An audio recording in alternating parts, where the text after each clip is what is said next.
Well, our team in Poland have met with people who opened their doors to refugees, temporarily housing them after they fled the war in Ukraine. One of which is a former Logistics Plus employee.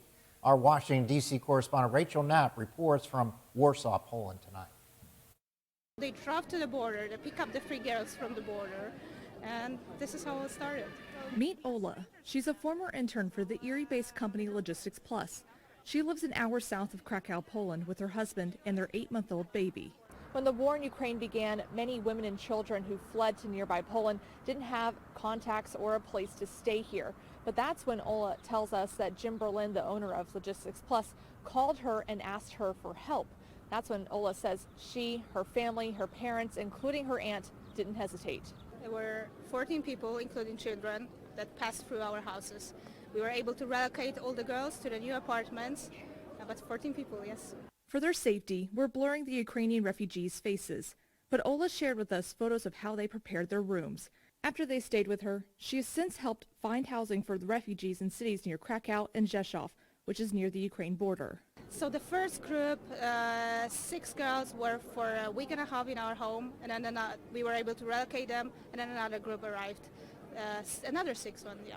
I have to give huge kudos to my mom and dad because they did all the work, basically, because they gave away their whole house. My house is tiny, so we only had 3 girls in my home, but the rest of the girls were at my mom and dad, so they took care of them. My aunt gave her apartment to the girls. She took her mom and her 5-year-old daughter, so we're trying to find a job for her right now. Most of the refugees Ola took in are current Logistics Plus employees. Some fled with their moms, their babies, and even their pets. Logistics Plus has nearly 50 employees in Ukraine. Most of them are younger than 35 years old.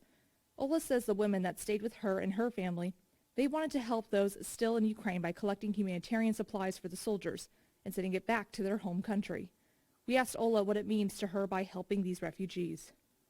I have to say it's a little bit selfish, but the worst thing is that you cannot do anything, that you just sit, there is a war, people are suffering, and you sit and you don't do nothing.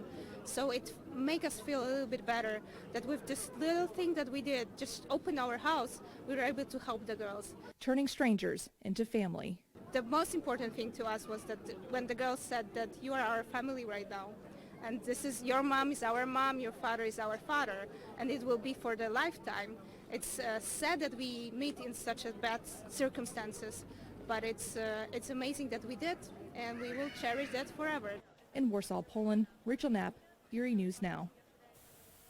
And about half of the Logistics Plus employees are men who are still in Ukraine, and we are told they are fighting the Russians or staying with family.